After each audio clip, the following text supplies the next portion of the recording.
do julgamento. Serão desclassificadas as propostas que contiverem vícios insanáveis. Também serão desclassificadas propostas que não obedecerem às especificações técnicas pormenorizadas no edital. Serão desclassificadas as propostas que apresentarem preços inexequíveis ou permanecerem acima do orçamento estimado para a contratação. E serão desclassificadas as propostas que não tiverem sua execuibilidade demonstrada quando exigido pela administração. Por fim, serão desclassificadas as propostas que apresentarem desconformidade com quaisquer outras exigências do edital, desde que insanável. Serão desclassificadas as propostas que contiverem vícios insanáveis, serão desclassificadas as propostas que não obedecerem às especificações técnicas pormenorizadas no edital, serão desclassificadas as propostas que apresentarem preços inexequíveis ou permanecerem acima do orçamento estimado para a contratação, e serão desclassificadas as propostas que não tiverem sua execuibilidade demonstrada quando exigido pela administração, e serão desclassificadas as propostas que apresentarem desconformidade com quaisquer outras exigências do edital, desde que insanável. A verificação da conformidade das propostas poderá ser feita exclusivamente em relação à proposta mais bem classificada. Isso aqui é facultativo, é uma questão de discricionariedade. A verificação da conformidade das propostas poderá ser feita exclusivamente em relação à proposta mais bem classificada. A administração poderá realizar diligências para aferir a execuibilidade das propostas ou exigir dos licitantes que ela seja demonstrada, conforme disposto no inciso 5º, 4º do caput desse artigo. Que eu dizia, serão desclassificadas as propostas que não tiverem sua execuibilidade demonstrada quando exigido pela administração.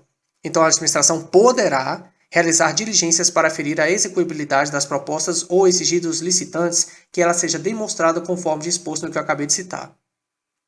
No caso de obras e serviços de engenharia e arquitetura, para efeito de avaliação da execuibilidade e de sobrepreço, serão considerados o preço global, os quantitativos e os preços unitários tidos como relevantes, observado o critério de aceitabilidade de preços unitário e global a ser fixado no edital, conforme as especificidades do mercado correspondente. No caso de obras e serviços de engenharia e arquitetura, para efeito de avaliação da execuibilidade e de sobrepreço, serão considerados o preço global, os quantitativos e os preços unitários tidos como relevantes, observado o critério de aceitabilidade de preços unitário e global a ser fixado no edital, conforme as especificidades do mercado correspondente. No caso de obras e serviços de engenharia, serão consideradas inexequíveis as propostas cujos valores forem inferiores a 75% do valor orçado pela administração. No caso de obras e serviços de engenharia, serão consideradas inexequíveis as propostas cujos valores forem inferiores a 75% do valor orçado pela administração. Nas contratações de obras e serviços de engenharia, será exigida a garantia adicional do licitante vencedor, cuja proposta for inferior a 85% do valor orçado pela administração, equivalente à diferença entre este último e o valor da proposta, sem prejuízo das demais garantias exigíveis de acordo com esta lei. Nas contratações de obras e serviços de engenharia, será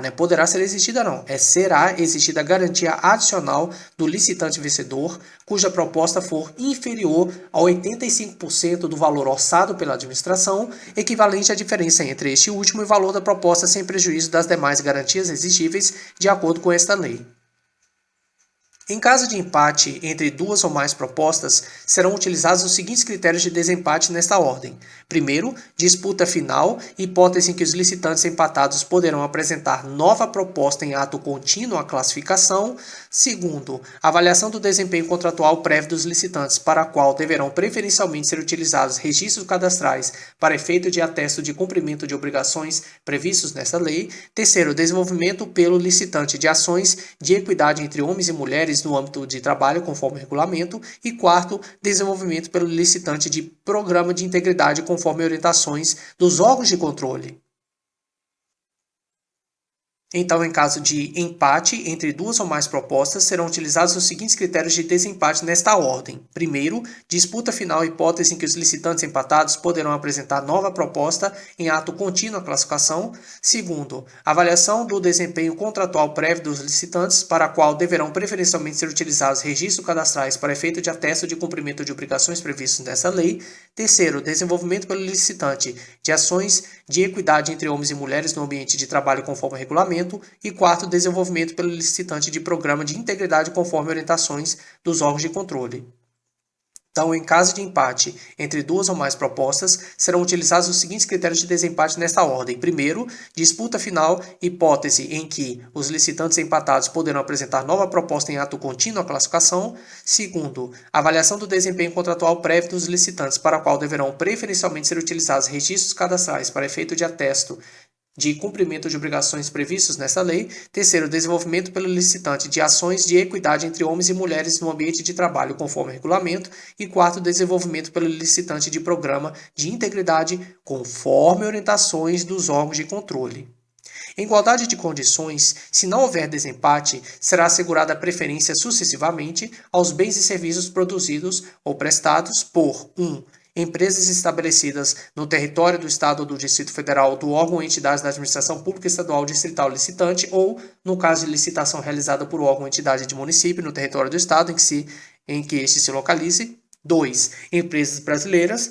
3. Empresas que investam em pesquisa e no desenvolvimento de tecnologia no país. 4. Empresas que comprovem a prática de mitigação nos termos da Lei 12.187 de 2009. Que é a lei que institui a Política Nacional sobre Mudança do Clima, PNMC, e dá outras providências. Então, em igualdade de condições, se não houver desempate, segundo os critérios que eu citei acima, será assegurada a preferência sucessivamente aos bens e serviços produzidos ou prestados por empresas estabelecidas no território do Estado ou do Distrito Federal do órgão ou entidade da administração pública estadual distrital licitante ou no caso de licitação realizada por órgão ou entidade de município no território do Estado em que se localize. Segundo, empresas brasileiras. Terceiro, empresas que investem em pesquisa e no desenvolvimento de tecnologia do país. Terceiro, empresas que comprovem a prática de mitigação daquilo que eu citei lá do clima. Então, a ordem é: em caso de empate entre duas ou mais propostas, serão utilizados os seguintes critérios de desempate nesta ordem. Primeiro, disputa final, hipótese que os licitantes empatados poderão apresentar nova proposta em ato contínuo à classificação. Segundo, avaliação do desempenho contratual prévio dos licitantes, para a qual deverão preferencialmente ser utilizados registros cadastrais para efeito de atesto de cumprimento de obrigações previstas nesta lei. Terceiro, desenvolvimento pelo licitante de ações de equidade entre homens e mulheres no ambiente de trabalho conforme regulamento. E quarto, desenvolvimento pelo licitante de programa de integridade conforme orientações dos órgãos de controle. Em igualdade de condições, se não houver desempate, será assegurada a preferência sucessivamente aos bens e serviços produzidos ou prestados por 1. Empresas estabelecidas no território do Estado ou do Distrito Federal do órgão ou entidade da administração pública estadual ou distrital licitante ou, no caso de licitação realizada pelo órgão ou entidade de município, no território do Estado em que este se localize.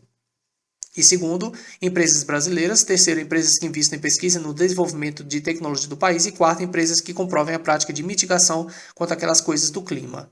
As regras previstas no CAPT não prejudicarão a aplicação do disposto no artigo 44 da Lei Complementar 123, de 14 de dezembro de 2006. O qual diz que nas licitações será assegurada como critério de desempate preferência de contratação para as microempresas e empresas de pequeno porte. Essa Lei 123 também diz que entende-se por empate aquelas situações em que as propostas apresentadas pelas microempresas e empresas de pequeno porte sejam iguais ou até 10% superiores à proposta mais bem classificada. Na modalidade de pregão, o intervalo percentual que eu acabei de citar será de até 5% superior ao melhor preço. Para efeito do disposto do artigo 44 desta lei complementar que eu acabei de citar, ocorrendo empate, proceder-se-á da seguinte forma.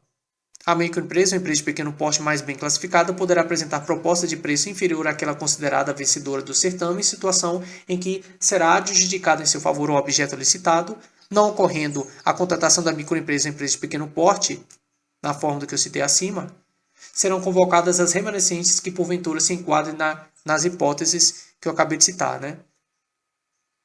No caso de equivalência dos valores apresentados pelas microempresas e empresas de pequeno porte que se encontrem nos intervalos que eu acabei de citar, será realizado sorteio entre elas para que se identifique aquela que primeiro poderá apresentar melhor oferta.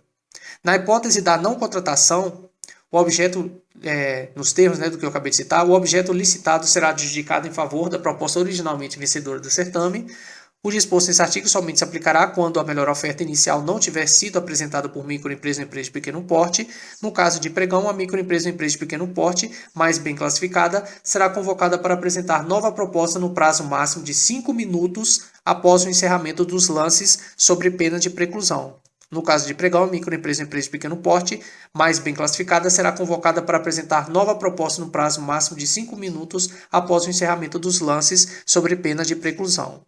A microempresa e empresa de pequeno porte titular de direitos creditórios decorrentes de empenhos liquidados nos órgãos e entidades da União, Estados, Distrito Federal e Município, não pagos em até 30 dias contados da data de liquidação, poderão emitir cédula de crédito microempresarial. Nas contratações públicas da administração direta e indireta, autárquica e fundacional, federal, estadual e municipal, deverá ser concedido tratamento diferenciado e simplificado para as microempresas e empresas de pequeno porte, objetivando a promoção do desenvolvimento econômico e social no âmbito municipal e regional, a ampliação da eficiência das políticas públicas e o incentivo à inovação tecnológica. No que diz respeito às compras públicas, enquanto não sobrevier legislação estadual, municipal ou regulamento específico de cada órgão mais favorável à microempresa e empresa de pequeno porte, aplica-se a legislação federal. Agora, voltando para a Lei 14.133, definido o resultado do julgamento, a administração poderá negociar condições mais vantajosas com o primeiro colocado. Definido o resultado do julgamento, a administração poderá, não deverá não, ela poderá negociar condições mais vantajosas com o primeiro colocado. A negociação poderá ser feita com os demais licitantes segundo a ordem de classificação inicialmente estabelecida, quando o primeiro colocado, mesmo após a negociação, for desclassificado em razão de sua proposta permanecer acima do preço máximo definido pela administração. A negociação poderá ser feita com os demais licitantes segundo a ordem de classificação inicialmente estabelecida, quando o primeiro colocado, mesmo após a negociação, for desclassificado em razão de sua proposta permanecer acima do preço máximo definido pela administração. A negociação será conduzida por agente de contratação ou comissão de contratação na forma de regulamento e, depois de concluída essa negociação, terá seu resultado divulgado a todos os licitantes e anexado aos autos do processo licitatório. A negociação será conduzida por agente de contratação ou comissão de contratação na forma de regulamento e, depois de concluída a negociação, terá, então, a negociação seu resultado divulgado a todos os licitantes e anexado o resultado dessa negociação aos autos do processo licitatório.